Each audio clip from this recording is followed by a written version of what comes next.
Oke, hari ini saya akan spill atau sharing eh, hasil rakitan saya road bike di tahun 2026 yang masih menggunakan rim brake. Apakah ini masih worth it untuk dilakukan ya? Karena sekarang memang zamannya sudah disc brake khususnya untuk road bike ya. Eh, di samping rim brake ada kendala-kendala yang ada, kemudian ada kelebihan dan kekurangan yang ada. Hari ini kita akan bahas, saya akan bahas bagaimana kurang lebihnya merakit road bike dengan model rem menggunakan rim brake yang ada di velg remnya, bukan di disc brake, yang dimana teknologi lama. Ya. Kemudian di dalam perakitan ini ada part-part yang menurut saya unik, dikondisikan perakitan yang murah. Jadi ada beberapa part yang memang baru dan bekas yang saya pasang. Jadi mari kita lihat langsung pada sepedanya.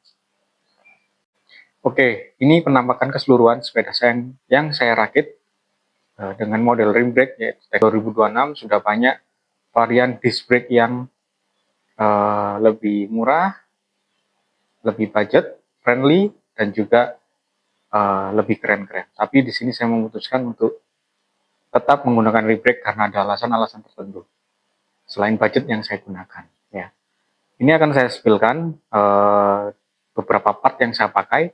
Ya, yang pertama adalah framenya itu dari Elves, ya, sepertinya buatan Cina, ya.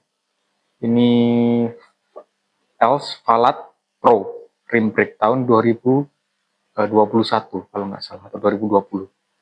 Kemudian full carbon size 46 karena memang tujuan itu dari framenya, ya, dari partnya dulu. Ya, kemudian di sini saya menggunakan dropper integrated carbon. Ya, ini bekas dari saya dari copotan frame set Yoeleo Gravel, ya. Ini lebar, ya. Lebarnya 42 cm. Ini cukup sangat lebar untuk ukuran frame 46 menggunakan bar dengan lebar 42 cm, jadi agak lebih melebar baunya, ya. Kemudian di sini juga menggunakan sadel biasa. Harganya kalau nggak salah 70.000, saya kurang tahu mereknya apa. Saya belinya di marketplace online. Ya, kemudian uniknya dari frame ini, dia rim brake tapi sudah menggunakan direct mount. Jadi dia menggunakan dual pivot depan belakang. Depan belakang dual pivot. Di mana frame rim brake itu yang lama ya, dia menggunakan single pivot, jadi di tengah ini. Nah, kendalanya apa kalau di tengah? Itu sering geser. Jadi kita jadi agak sering setting gitu ya. Ketika kampas remnya ini uh, nempel, ketika nempel di rim menggunakan Shimano 105. Oke. Kemudian kita lanjut ke bagian yang penting ya. Jadi saya sudah menjelaskan bagian penting pertama yaitu frame, yang dimana ini akan menjadi soul-nya sepeda ya, menjadi jiwanya sepeda. Karena frame itu ya semacam itu tadi, apa yang kita rasakan, sensasi yang kita rasakan saat menaikinya itu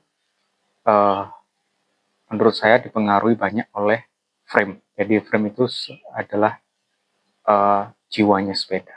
Nah, satu frame. Kemudian kedua adalah menurut saya bagian yang penting dari sepeda road bike terutama adalah wheel setnya, karena ini merupakan kaki atau kepanjangan kaki kita terhadap aspal ataupun medan yang kita lalui. Jadi ada standar yang harus saya cukupkan ya.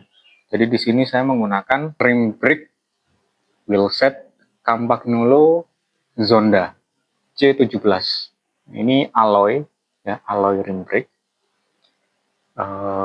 depan belakang ya, wheelset dengan ukuran tingginya nggak low profile ya. Kalau belakang 28, depannya itu sekitar 25. Nah, ini mengapa saya pilih ini karena dari yang saya baca bahwa kalau kita menggunakan karbon ya, itu agak susah, agak bermasalah di pengeremannya ketika hujan, jadi kurang pakem. Jadi saya memutuskan untuk memakai. Kemudian dari set, ya ini grup setnya, ini yang unik yang akan saya jelaskan kepada teman-teman. Yang menurut saya ini mix and match gitu ya. Karena kembali lagi untuk budget friendly, sehingga saya harus memangkas semurah-murah mungkin, tapi bisa mendapatkan kualitas atau sensasi riding yang baik, yang menyenangkan.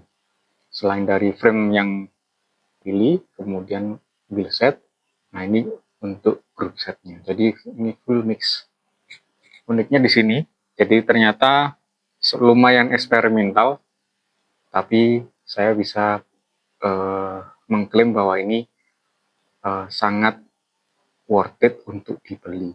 Ya, jadi untuk group setnya saya akan memberi harga. Kalau di part lainnya saya tidak akan beri harga karena variatif. Kemudian partnya juga beberapa bekas dari saya. Oke. Nah, dari drifternya. Nah, ini dari drifternya itu menggunakan Empire Sensa Empire. Ya, ini kan dari Cina ya. Kiri kanan Empire. Ini harganya saya dapat di marketplace sekitar 900.000. Ya, 900.000 udah dapat dari diskon 11 speed, 2 kali 11 speed. Ini rasionya, dia cocok RD-nya itu 1:1 untuk full rasionya. Jadi menurut data yang saya baca dia bisa memakai SRAM. Oke, tapi ini saya pakai untuk SRAM. Nah, kemudian ini uniknya ya, saya memakai Sensa, kemudian FD-nya itu saya menggunakan Tiagra. Ya, Tiagra.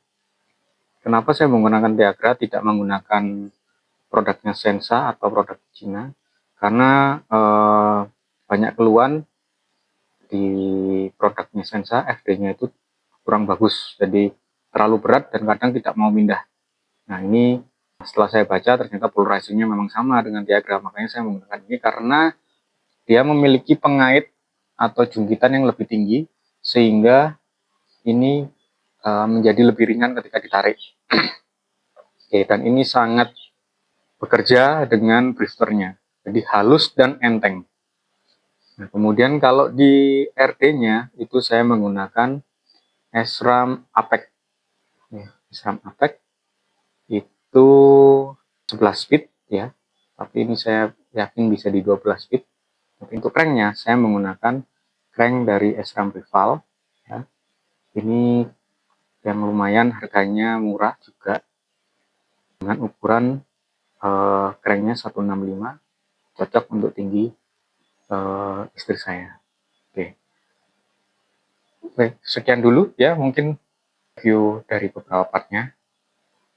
Nah, saya akan menjelaskan bagaimana sensasinya yang saya rasakan. Jadi part yang unik dari perakitannya adalah menggunakan group set yang mix.